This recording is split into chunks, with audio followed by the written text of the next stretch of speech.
Welcome. You are about to take a journey to a place of the divine love within with Deborah Beauvais on the Love by Intuition show. For the next hour, allow her to prepare you in becoming a magnet for a profound love-infused relationship by identifying and focusing on solutions through love. Awaken the light within and let your essence shine. And now, here's Deborah Beauvais on Love by Intuition, all part of the Dream Vision 7 radio network. Welcome, everyone. Bonjour, mes amis. And yes, here I am, Deborah Beauvais, founder and owner of the Dream Vision 7 radio network. If you're tuning in for the first time, we are a Boston-based syndicated internet radio station fully operating, and what that means is we produce live shows, we produce live with video, we do pre-records, we have voiceovers, we have audio books. Many of the things that you may be looking for out there, we have. It's a full service. And you can hear us wherever you are. There are people in Iran that are listening. That really surprises me, but yet it doesn't. There are people anywhere and everywhere across the world can listen to the shows that we have, the messages, and all the hosts are really coming from their hearts and souls, wanting to elevate love, expand love, and help you, the listener, to have a fuller, joyful life for yourself and for your family. So tune in anytime and contact the host. You know, everyone has their email addresses and their websites right on their page on the Dream Vision 7 site, so you can contact them about their books, a question, whatever you like. Now, this is a live show that we're doing tonight on Love by Intuition. Bob is in the house, and you can call in and talk with myself or our guest, who has been a series of Cheryl Bradley, spirit medium and teacher. Our toll-free number is 833-220-1200. Again, 833-220-1200. And mentioning the series, this is our final, the fifth and final with Cheryl Bradley. And just a quick little thing I'd like to share is her brand new book is A Spirit's Journey. Discover your soul's purpose and the light that guides you on your path. When I started reading it and I'd come to know Cheryl and her soul is just pure, that I was like, you know what? We need to do a series so people understand what this book is about and how it can change their lives. Knowing that we are here on the earth and then there's the afterlife and we're all eternal. Regardless of what you've been taught, we're all eternal. And so check out the last 4 episodes. You can just go on the site, dreamvision7radio.com, and look up Love by Intuition, or you can even put in series or Cheryl Bradley. It's up to you. So without further ado, we are going to be talking about the last part of the book, which is reflections and prompts, applying the wisdom of a spirit's journey. So without further ado, come right on in, Cheryl. Welcome. Hello, Deborah. It is my pleasure to be here, and happy to be here for series number 5, but sad that it's coming to a completion. We have to book some more time together. I was thinking that on the way in. I'm like, oh, I just enjoy our conversations that we have that just organically and spiritually just go where they go. And it's so welcoming, and it's so it's really sometimes very difficult, and listeners out there might feel the same way, to find people that you can speak so freely to, and not with persuasion, not with spiritual persuasion, and you must believe this, but just with the openness of how do you feel and how do you think about this, and it's just so. It's so wonderful to be able to speak so freely and have someone speak so freely back. So I thank you for being such a beautiful, lighted host. Oh, thank you for your kind words, and back to you. And yes, it's so neat. You know, when someone first awakens or realizes there's a higher purpose than just buying shoes, you realize, oh my God, well, can I feel comfortable talking like this with my sister, with my mother, with my cousin, my friends? And a lot of times at the beginning, people feel shy about sharing what they're learning. And a lot of what people are learning is they're tuning into themselves. They're finding out, what they're made of and who they are, the truth of who they are. So that's it. It's sometimes people get together and they just want to talk frivolously, what I call fluffy stuff. And I'm more of a person that likes to talk about the deep stuff. Let's get into substance. and what a great prelude we kind of organically went into, because that is what today is about. And I'm just going to add a little side note as we kind of springboard into this and open our proverbial spiritual flower here is our hearts all have our answers. And we all have the same collective knowledge. It might be in a little different definition or a little different feel, but our hearts have the same information. If you talk to, you mentioned a beautiful listeners in Iran. They have the same understanding as we do. They might culturally see a little difference, but we have the same collective knowledge, and it's boundless. Right. I so agree. And you know what? I think over the course of our lives, when we do speak our truth, sometimes you can look right in someone's eyes, and the family's eyes, and you can see the little spark. And that always tells me, yep, see, it's right there. They just need a little nudge. Exactly. And it has been told to me, too, that the cornea of the eye, or there's an eye component that is the same through every incarnation. So I feel that really does support not only what you think you just said, but what you felt in your heart and you said. And also the eyes, the doorways to our soul, and that part and parcel maybe how it was birthed. I'm going to have to go into fully ask that next time I go into my meditation. And again, another springboard conversation that supports where we're going to go today. Yes. Sounds good to me. One of the things that, we can get into a couple of the things that I wanted to ask you from last night when we were together. Just last night. It seems like you're my new best friend. I'm sleeping over, Deborah. Give me a pillow. Yes. But let's get into let's talk about free will again, because you've talked quite a bit about it, but at the final reflections and prompts, free will, as you talk about it as an external gift. And then one of the questions, and I like the last chapter, or I shouldn't say the last, I guess it's the chapter, and then you have, what would you call the session that we're in now? It's I would call it part 5 of the book. Is how I organized it. Yep. Yeah. So you have talked about having the free will, and then in that part 5, it has questions after of each chapter, and I find that very interesting and glad that you included. And some of the questions are pretty fascinating, for lack of another term, and then it can really, call upon you to go within and see what you really believe. But let's talk about that free will, as you say, as an external gift, and we don't realize that we have free will whether we're on this side or on the other side. It never goes away. It's within the divine order. Exactly, and we carry it not only on this earth's plane, in the matching lighted plane, but to other dimensions as well. It stays with our being in every place that we go, because this isn't the only place of incarnation.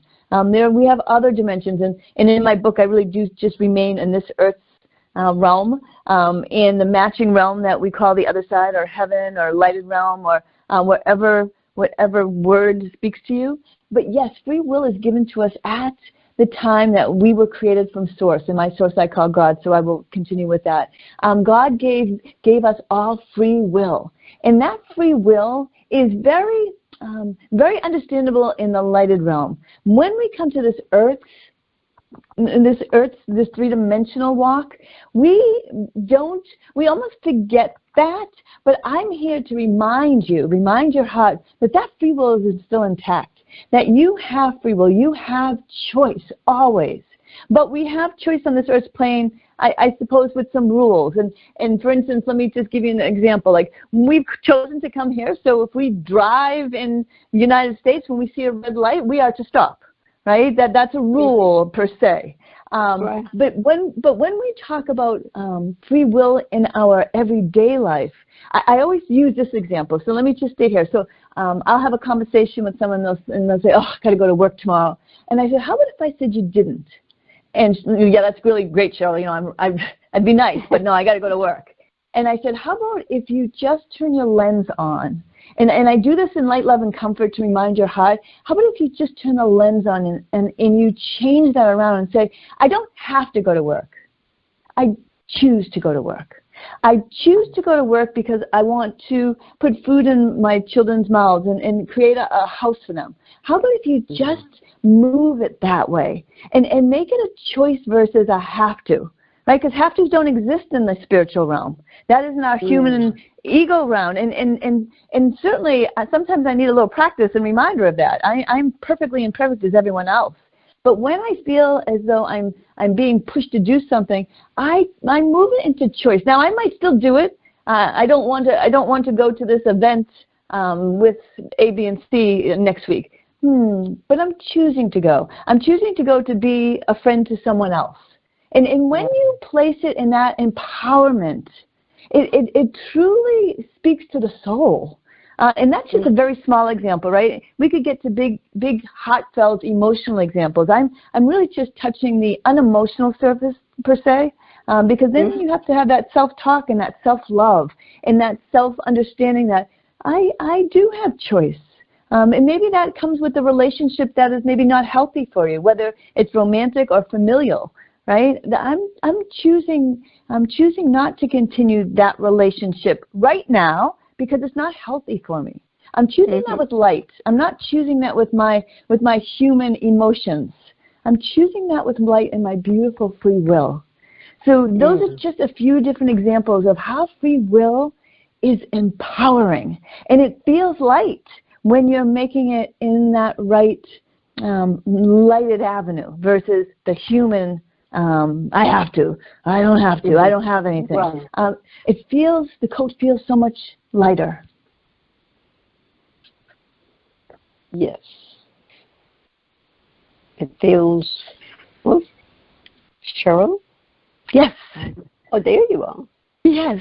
So again, making that empowerment is always going to feel empowered, in light. And I always encourage you to instead of looking at it with the doldrums and the cynical or the skeptical, which we all are, and I am not issuing that with judgment whatsoever. I have to remind myself often as well, is to say, okay, yes, I'm going to choose that. I'm going to choose it. And it sits better in your lighted feel.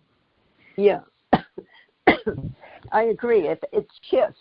You have a different feeling about it versus, I have to work.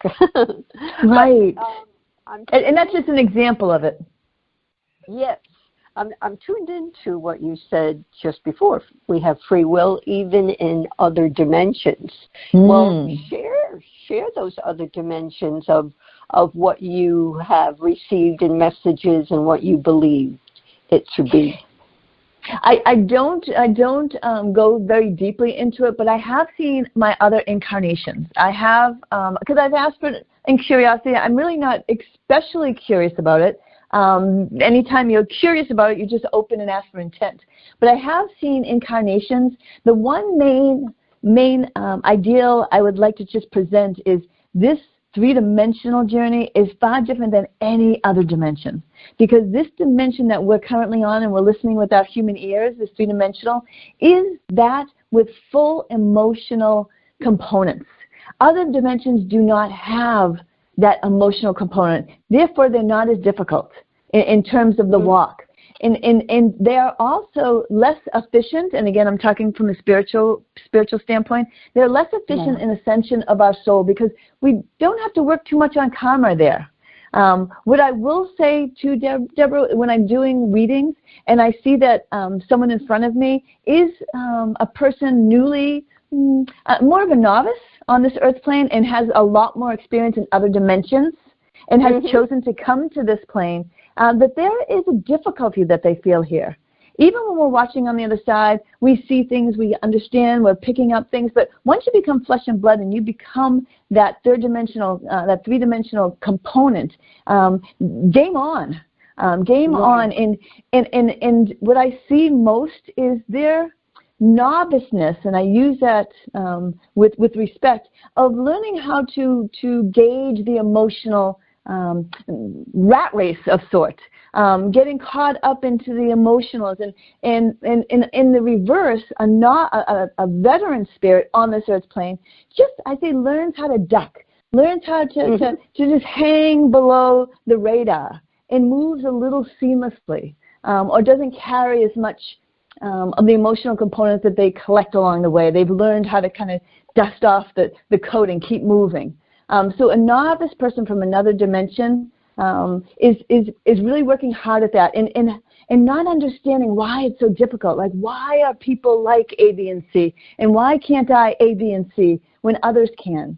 And that's, but it was their choice to come. It is always your choice to come. You are never sent. It always is your choice to come. But that is what those are some main big pieces of other dimensions versus this dimension. And I will say, too, in this dimension, this earth dimension, because it is so emotional, that darker figures can seamlessly be hidden here because of that emotional component, that they kind of blend a little bit more on this earth's walk than in other dimensions, because there's so much emotional language that hums through this, that they are a little undetected at times. And does that fit with you as well, Deborah, in your collective? Yes, well, I always want to hear more in that particular area, but yes, that makes sense. And I remember you saying at one time that many of us want to come to the earth plane because of the extent of growing our souls. You know, it's not a cakewalk. It is not. When we return home, we're much wiser, and our souls have grown overnight, per se, and we're closer to God's heart, as you would say. And, absolutely. And that resonates with everyone. Yes, and you nailed it. There is no other dimension like this one. But in any dimension, including the other side, we can still work to ascend our souls higher to God and to perfect for God, and however that speaks to you. We can even do that on the other side by helping our loved ones here, by helping loved ones from prior lifetimes. We still do ascensions by being spirit guides to others. But there's nothing like, just as you said, there's nothing, it's a fast road for ascension down here, if the efficiency is there.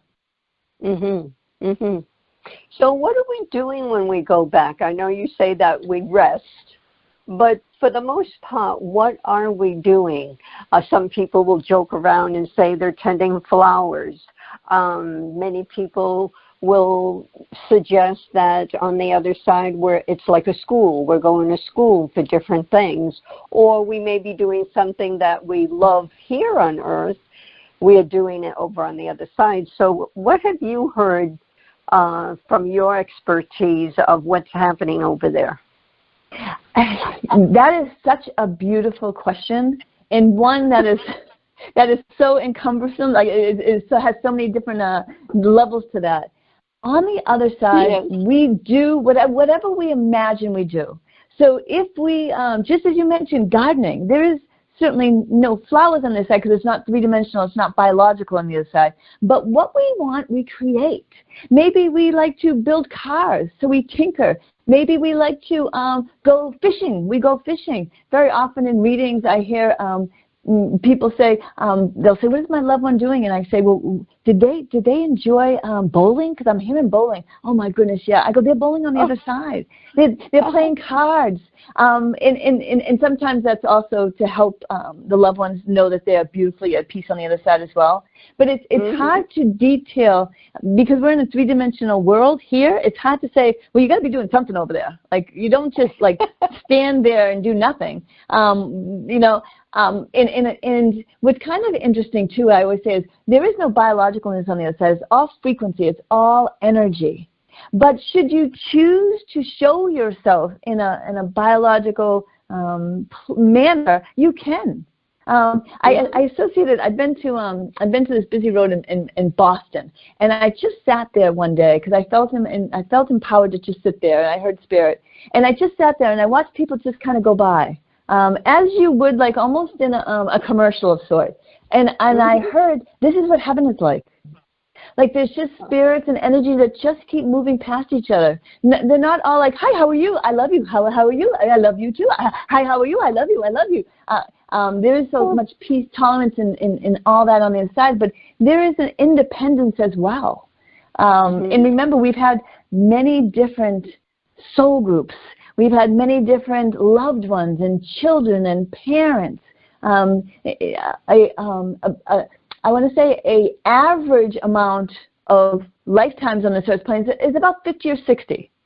So if you can think of 50 or 60 times you've been on this earth's plane and how many soul groups that has brought you to. I know we do repeat them at times, but just in general, think about how many spirits are there up there in that space, in our space. That the other side we live with. They're not in a different place. They live in our existence. And Earth is a mirror really of what the other side looks like. And that's why Earth was meant to feel comfort, because on the other side it's very similar, even though it's not three-dimensional. And on the other side is something that you enjoy. I remember talking to someone and they said, I just love this classical music. I don't know where it came from. And when I channeled, I heard that is what they enjoyed on the other side. So what we enjoy on the other side, and sometimes it's a collection of we're a summary of our lifetime. So it might be something that we really just pocketed to, and it gave us enjoyment in a single lifetime or that of the like. And we bring it back in because it gives us that comfort of home. It gives us just unexplainable quiet or peace. So again, it's very much a cyclical piece, but it's always part of our comfort, always part of what speaks to our souls, what the other side looks like and what this Earth's plane. It is a bit of a mystery because everybody that's three-dimensional has their own understanding maybe or views of the other side, but that's their singular views. It isn't the collective knowledge of it, because it is what you choose it to be. Right. Which is sometimes really hard to explain in human words. Sure. Yeah. Yeah. Do you see, and probably not in our lifetime, but maybe in another lifetime or two, maybe the grandchildren, do you think we will get to a place where our species will be at a higher vibration, at a higher frequency, so that we'll be able to see the other side in other dimensions clearly? That's a beautiful thought, and I hear that often from people. Cheryl, do you feel like we have more influx of lighted beings trying to raise the vibration of the earth?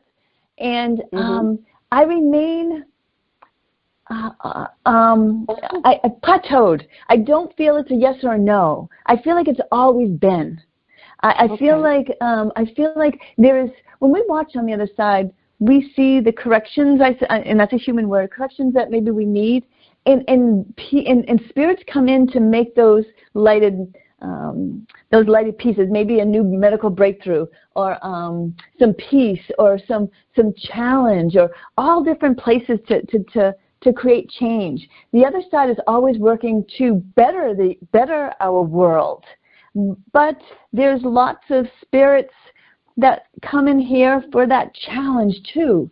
So when you ask me that question, I don't really know how to answer that because I don't feel that, but I don't say no to that either. I feel like I'm really just kind of in the middle on that. And I do feel, too, that the other side watches and always tries to balance. So I think that's where I sit in my heart to say, sure, if the earth needs that, I can certainly see that to be an influx. But at this one point in the time of B that I'm currently here, I don't feel that. I feel like it's a constant kind of hum because we've been here for thousands and thousands of years. And there's been so much history that we know and don't know in terms of record books for facts. Our hearts know all the answers, but not the facts of the details. Right. Yeah. And I mean, that's a topic in itself. Right. With all, you know. Yeah, I'd love to really kind of explore it in a deeper fashion and channel what I'm feeling. But when you ask me that question, I just feel like I'm just holding steady. And that spiritually means it's neither here nor there is what I'm feeling as the answer. I don't think there's an answer, but where I sit. Okay. I have to ask this because it has popped up in my mind each time we've come together, and yet it's kind of it's a heavy situation, and yet it can be learning for all of us. Where you have been speaking about when our souls, when we've caused pain on the earth, we're not in that same energy when we return, and that can be something as simple as hurting someone's feelings, or then the question is, someone like Hitler, I know on the other side it's judgment-free, but I think about that soul returns to God. How does that soul, how is it able to continue knowing the heinous crime and the devastation? And we could, and that includes slavery and all that has happened with the African American people. But someone like Hitler is well known for the destruction of the human race, and so how does that kind of person, how does that soul, and I understand we're on earth, so there's free will, and all this can happen, but how does that soul stand up on the other side? And that is a great question, and I get that question quite a bit, especially when people, not quite to that is a huge example because of the annihilation that he caused human people, but even people that have been like mothers and fathers that have committed sexual abuse to their child, the sitter that I have in front of you, and those kind of heinous crimes as well on this earth plane. It's without being as particular to Hitler, I'd have to kind of sit with that a little deeper because I have a little bit of ego with that. So I don't want to channel at this point without being completely clear. But what I would say is, if you understand in your collective heart that karma code comes back on. So if you are not that of light, you don't come back the same way. If you were, I'll side note that and say that you were a serial murderer, that you murdered many. You were of light, so you are not a left door spirit, because that's another conversation. But you are that of light. Last night. Yes. Right. That was my next thought. Do they go in the left door? They can choose it, but it doesn't automatically. The heinousness of their crime doesn't determine that. Okay. Sometimes it does. There are people that didn't have any heinous crimes that still choose the left door. So it's not a condition of, but certainly it's someone that is a true narcissist, not a human narcissist, but I mean someone that's true in their heart, that their heart is dark. It does not care for anybody other than themselves. That is a big earmark for a left door spirit. But let's get back to your question about a lighted spirit. How can they be welcomed after doing such heinous crimes? And if your heart really opens and pushes away that human ego, when we choose to incarnate, we choose challenges. And very often we have to, and very often, especially in our earlier lives, or depending on where we choose to relocate, we have went home in the most heinous ways. I know I have in a few past lifetimes. I've seen that I have been murdered in one in particular in a very heinous way, and one that I still bring that karmic aspect in with me. I call it like triggers, like cell memory. I still carry that. It is not. I will have another lifetime of it. There's certain triggers that kind of bring that back to me. I know it won't happen in this lifetime, but it is just a piece that is unexplainable, but I understand it because I channeled it for myself. But we have to have these people in our lives because we are too moved to that challenge sometimes. And they are those strong, humanly dark people that will give us what we've come to learn, what we've come to experience. What maybe the atrocities that went at that time was meant to make a change, was meant to move that. I'm not really a history person, but it was meant to move to a new change or have people rise up and be that person to stop that. There are so many different reasons, and that certainly is, that's an earmark of a huge and longer conversation. But I wanted just the spiritual, if their heart is open to move to the other side, they are welcome. They do have counseling. They will need to, but other spirits, even if they are the recipients of having their lives taken from, let's say, Hitler, if Hitler is on the other side, and that's the part that I'm not really channeling because I'm not in a space to make a full determination on that, is there's no hostility. There's no animosity. It doesn't exist on the other side. Right. And it's really hard to understand without human eyes. Well, I can see that, knowing that the other side is light and love, and we come in the whole journey. I can see that, and I know that all the devastation and crime and annihilation of a certain race or even the gay community now. On this side, people are afraid of something that looks different, whatever it may be. On the spirit side, everyone is love. So that all makes sense. You wonder about someone like Hitler. If you're thinking of the whole aspect of what I just said, then you start thinking, well, what do you do with someone like that? That soul came and tried to, it's the white, Anglo-Saxon is first and nothing else beyond that should be. That comes from ego naturally and hatred and everything around that.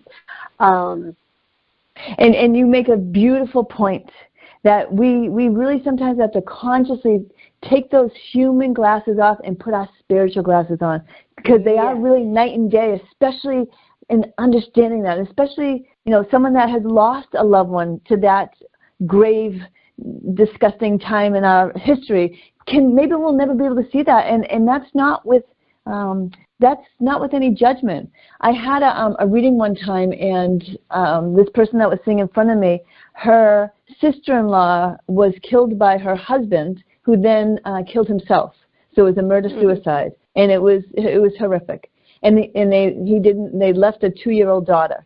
And the sister-in-law came through in a reading, and this person said, is that, excuse my language, is that bastard with her? And I would not have said that unless she asked that.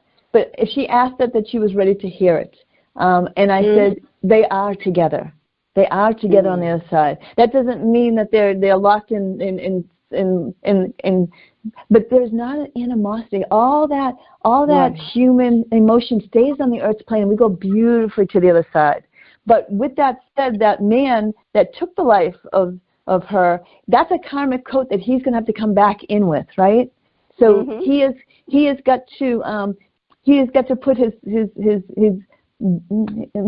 install some purposeful choices and decisions that will help him maybe not become angry, or in his case she wanted to leave and he didn't want her to leave, right? And that sense of insecurity and all those aspects. So he will need to really look at what he is going to need in this lifetime should he choose to come back. And he might repeat that if that trigger or those cell memories just becomes too big. He might not be able to escape that. But they come. I had this discussion with my best friend. They do come with good intentions. They don't come saying, "Okay, I'm gonna commit that crime again." A spirit doesn't come in to repeat that, but they also understand that if things present themselves, because they are asleep, they will not remember the other side. Of course, they're not of light if they committed such a crime. So they will start asleep. Will they awaken to the light? Will they find the light? That is what the spirit guide is going to, and all the loved ones and angels will help them. But if they don't open that door of their heart, they might repeat that again. Okay, so they could return and do the comic thing of repeating. Or sometimes it is very deep. We got deep very fast, but sometimes I said it changes its tangents. So maybe if he took the life of someone once, right? Maybe he will come in and maybe that won't happen, but he will maybe be an abuser of sorts, but maybe not move to that. And truly that is becoming more efficient than he was prior. If you can put your spiritual lenses on when you see that, and sometimes you can't, and I say, give yourself grace. If that is not something that you can see, then put it in a drawer and close that drawer. There is nothing that you have to take. Right. Well, knowing that where in the human experience here our spirits are, it does, when you can see things from that perspective, you understand, like, people will say, well, where was God? Why couldn't God stop that? But it's not about God. It's about what our free will is, and we're in the human experience making all these choices and going down the path of the dark. And, so... And you know what? Sometimes, and you say that's when you're looking at it from that perspective. But you know what? That you hear that quite often, and I say that is just their way of understanding what happened. It is their walk, and I say yell at God, and He will take it with love. You will never injure Him, but that is sometimes just their way of dealing with the grief, the incredible grief.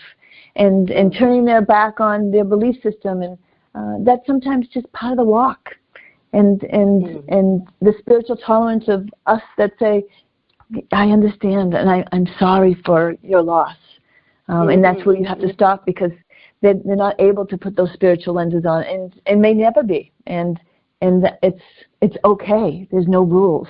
There's no have-tos. Right. And speaking of Earth time, you back a little bit, you made a good point where these types of situations that happen that are deplorable, you can't imagine that it's even happening. How can people think that way? But what it actually does is it cultivates a feeling inside where it calls upon all our love inside and compassion, so that we will rise up and we will speak out and change things and help others. And it kind of goes back to even with any kind of devastation, like what's happened over there in Venezuela. When something like that happens, then people from all over the world, it calls upon everyone's heart to come and help these people. So it's the same kind of, I think, mindset. If you're thinking about all these heinous crimes, there are people that stand up and they'll actually change. Agent of changes. Yes. Yeah. And we are the next person. And we are all agents of change in our thoughts and our love that we send and our kindness that we give. And just as you said earlier, when we kind of review our lives when we pass over, sometimes it's a simple smile that made someone's day. Right? It's certainly the reverse too, like we were unknowingly hurting someone, not intentionally, but that played out in a negative way for that person, right? So I love that thought of just sending out love whenever you can or you feel implored to, especially when there are situations where a single hand can't help that. But love can. Right. But it wakes people up, I think. It touches people. There's compassion in just about every soul. I have to say just about. But we all have compassion, and it's finding that. If it's buried, it's finding that and really cultivating it so that compassion is felt with everyone, and that helps with the unity mindset because you can see the beauty in everyone. And so tolerance, and that we are all beautifully different. Yeah. And that's a plus. Yes, it is. We need to take our break. Everyone, if you want to get in touch with Cheryl, and please do, email her, call her, buy a book or buy a bundle, like I said last night. It's CherylBradley.com. Cheryl with a C, Bradley, Bradley. So get your whole set of books. Have her phone be ringing off the hook, buzzing, whatever. Get in touch with her. We'll be back in a moment. Don't go away. I am crazy right now. I love you. Experience a different yet profound healing with Reconnective Healing. Includes yet expands beyond any and all known forms of energy healing. The Reconnective Healing spectrum is comprised of the full healing and evolutionary continuum of energy, light, and information. It allows for healings that are not just physical, not just mental, not just emotional, yet go beyond that to bring healing that includes the evolution of your very being and essence. Deborah Beauvais, trained and certified by world-renowned Dr. Eric Pearl, offers appointment hours at Seekonk Family Chiropractic in Seekonk, Massachusetts. For questions or to set up both distance or local sessions, call Deborah at 508-431-1959. Again, 508-431-1959. Or go to lovebyintuition.com. That's lovebyintuition.com. Calling all authors. Have you been considering an audiobook? Well, look no further. Come take advantage of Dream Vision 7 Radio Network's unique in-house audiobook production, which includes benefits and bonuses from our radio station. Let our knowledgeable staff guide you to create the audiobook you've always dreamed of without breaking the bank. Check out our full one-stop service from A to Z, including the ACX process. Schedule a free consultation by calling 508-226-1723. That's 508-226-1723. Or go to dreamvision7radio.com. After narrowly surviving the attack on Sandy Hook Elementary, first grade teacher Caitlin Roy DeVellis was left searching for answers that would never come. Eventually, she chose to focus on questions that could be answered. How do I make sure this tragedy doesn't define us? How do we get our control back? Those two questions led her to found the 501c3 nonprofit organization Classes for Classes. When gifts poured into their classroom, she decided they would help someone else by paying it forward and being kind. This developed into a social network which allows K-8 classrooms to connect so that every student in the United States can learn these crucial lessons. Classes for Classes' mission is to build students' social-emotional intelligence by connecting them to care.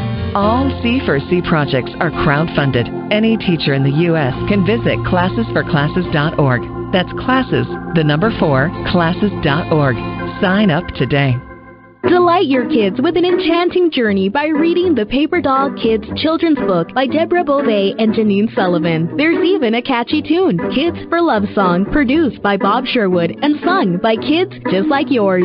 The story weaves around 7 paper dolls flying around the world doing good deeds as they bring important attention to our endangered animal friends. There's even a magical ring with a universal message. Kids become interested in service projects, action through compassion, and planting seeds that nurture positive change. The Paper Doll Kids and Kids for Love Song are a production of the Kids for Love Project. Get the book now on Amazon Kindle and the song on CD Baby or iTunes. This is Dream Vision 7 Radio Network, uniting mankind with universal love. Our shows are created from the heart, bringing each listener to a place of divine enlightenment. Breathe, relax, and enjoy. Let life flow. And we are back with spirit medium Cheryl Bradley talking about her amazing book, A Spirit's Journey, Discover Your Soul's Purpose and the Light That Guides You on Your Path. And this is the last of the 5-part series that we are doing right now. And all the other parts, 1 to 5, all of them will be available on the Dream Vision site under Love by Intuition Archives. And wherever you get, I don't know if you're aware of it, everyone, but if you're listening to Spotify, there you'll find Love by Intuition there. If you're listening to iHeart, there it is. If you're listening to Spreaker or any of the others that are out there, there's about 50, I always say 50 plus, because there's new ones that come on and they pick us up. And so if it's your choice of listening, there you go, we're there. Mm-hmm. So Cheryl, I had, if I may, just another question. And my thinking is I can't be the only one with these kinds of questions, so we're helping. Absolutely, I love that. Yes. But one of the things that I've wondered is that, say that, and I'm thinking of, who I'm thinking of is a host we had some years ago, Ada Marie. She's on the other side now because when she was with us, she was in her late 70s and stayed with us for quite some years. And she survived a brutal attack where she was stabbed 23 times. It's in the 20s. And she lived. And so one of the things that I wonder is when something like that happens, does one go into a zone in a place where the physical density dissolves, but it's not dissolving because you're crossing over, it's dissolving to help you get through the trauma, and so it's temporary? That's such a beautiful way of presenting that. And I will say it is your free will to decide that. So okay. When I say, because for certainly in my spiritual belief that is horrific what she went through, but it was her soul's choice to go through it for whatever purposeful reason she did that. And she chose that to be a place where she would not be returning home at that exact time. So she was going to move forward with that. And so for that reason, she either chose to stay in her body for that experience, or to remove herself from that experience. And I like the words that you used, kind of just materialize out of it. And yes, I will absolutely support that in my collective belief as well, is that we do whatever we choose to do. And especially that's a beautiful place where I'm going to just talk about when we return home. And that is captured in that place too. We very often do not choose to stay, and it is a little bit different because she did not choose to go home. She chose to stay. She stayed in this journey. So there's like an in-between. But when we choose to go home, that we are in a vehicle to go home, and in whatever event it is, if it's a long-term, and I'm coming to the end of it, a fatal heart attack, a horrific accident, a plane crash, whatever that is, our soul is completely in control. even though it doesn't look like our human side is. And so we will always make that decision if we want to retain our spirit inside that human vehicle and experience a human death, because the body does die, right? The soul never dies, but the body does cease. And that experience is something that we choose or don't choose to do, but it never is by accident. And let me just give you an example why we generally don't choose that, but we can choose that.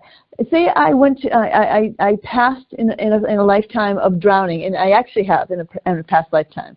If I chose to stay inside my body at the time of my final breath, and I go beautifully to the other side, when I come back in, that I very well may be terrified of water.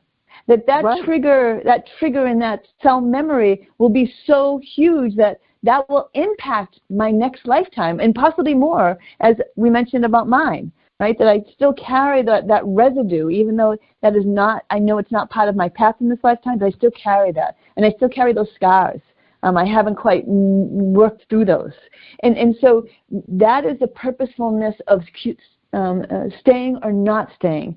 And I say that with light, love, and comfort because some people say, my loved one chose the most horrific death, the most horrific way of leaving. How can you tell me that they didn't feel that? And I say with light, love, and comfort, if you put on those spiritual lenses, it was their choice. And very often in the readings, they come and say, I was not there. I did not feel the pain. The human body goes through that fight or flight, and that's what we see. And that is what we remember, especially in terms of long-time illnesses. But the soul makes that decision. The soul makes that decision. So she did, in my spiritual belief, make that choice to feel it and go through it. And maybe it was an experience from a prior lifetime she wanted to do better with, or not. Maybe it had nothing to do with that. So that was her free will and spirit choice. To feel it. Thinking, I'm sorry. Go ahead. No, you know exactly what you said. To feel it, or to remove, or go to a space of safety of sorts. We're not to take that into another lifetime. Right. And speaking of that, she would, she really shared the details with me a couple times, and that. At the beginning, she felt it, but then it became a place where it was happening, but she did not feel everything until she was in the hospital healing. And it was a very long time that she had to, and very painful. But during the time of this attack, she said she did not feel. So it was like she went into almost like another dimension. An altar, an altar. And I do. And even people that are in Alzheimer's or dementia, they live in an alternate dimension. They're half in and half out. And perfect. And that's where I feel she went, even though I don't know how to fully define that in terms of human, but the human journey of healing from that, she was not going to escape that. She did choose that. That was going to be part of her, and for whatever reasons of purposefulness. Right, and that was her work afterwards. Her work was all about self-healing. Beautiful. But you mentioned dementia, and for those that have been, that are caretakers and been with family members with dementia, and my mother-in-law was one. You're right. You're correct. That's why I said yes, because my mother, you could actually see visually how she was on halfway there and back here, and almost vacillating from one to the other for quite some time before she transitioned on the other side. But you could see it. It was almost palatable, if I can say that properly. Palatable. And that is a beautiful thing. Right, that's a beautiful thing for the family to know, that she wasn't suffering. And in fact, she was probably in a better place than most of us, because she was very often on the other side. Exactly, and childlike as well, which was not her. She was the French grandmother aristocrat. That's how she was. But in the dementia world, she was skipping. I mean, literally. Oh. So it's fascinating, as you would say. Each soul chooses different things. How she chose the opposite of what she was mostly like in her earth life. But over there, it gave me a glimpse of what she's doing over there. She's just a happy, and it's interesting too. She has never come to visit but one time. And I know she's with me, but the time that she visited, she said one phrase, and I laugh about it because she says, "Watch the market." Those 3 words, "Watch the market." And I saw her as clear as a bell, right there with me. Watch the market, and I'm like, okay, so is that the Dow? Or is that, market basket? but you resonated with that, and maybe and that was just a way of saying, hey, I have clarity now. I'm good. I'm in good space. And very often that when they're in that realm, it really is for those of the family members that are around for reasons of our journey, and as you said, or your gift of seeing the other side in some fashion, experiencing that. It was a gift. They are gifts. All of it is a gift. Absolutely. Well, we only have a minute left, Cheryl. What would you like to leave the listeners with? I'd like to leave the listeners with, wherever you are in these 5 parts that we went through, you can find out your own answers. You don't need a medium. You just need an open heart. And all you have to do, I know it's hard, but all you have to do is just close that earth chatter, shut it down, quiet it, move to a place where there's nothing. Ask whatever you choose. You are allowed to ask anything in your journey, always in light, love, and comfort, always in your journey, and see what resonates. See what comes back to you. Don't try to narrate it. Don't try to find an end line. Just sit with what comes and keep asking questions. Keep moving in that direction. And if it feels light, it is right, because your human journey and or your ego can never manufacture or give you that ease of feel. So wherever you go, keep asking.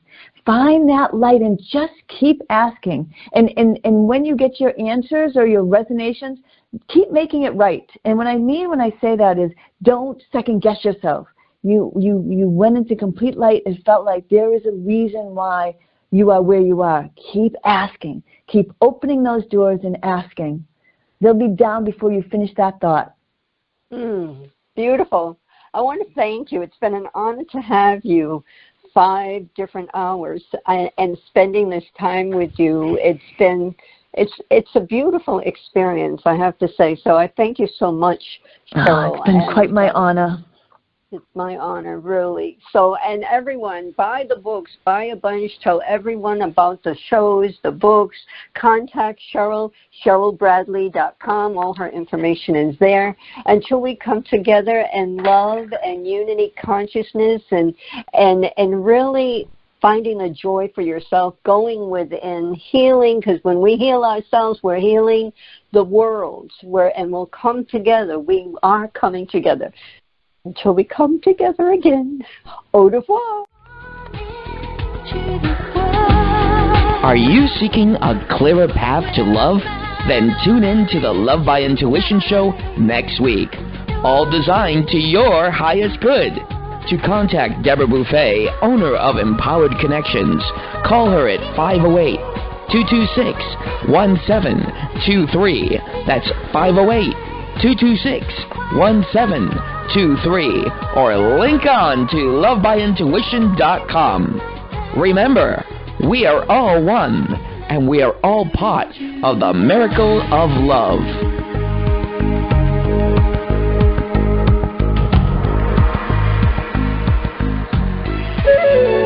This is Dream Vision 7 Radio Network, uniting mankind with universal love. Our shows are created from the heart, bringing each listener to a place of divine enlightenment. Breathe, relax, and enjoy. Let life flow.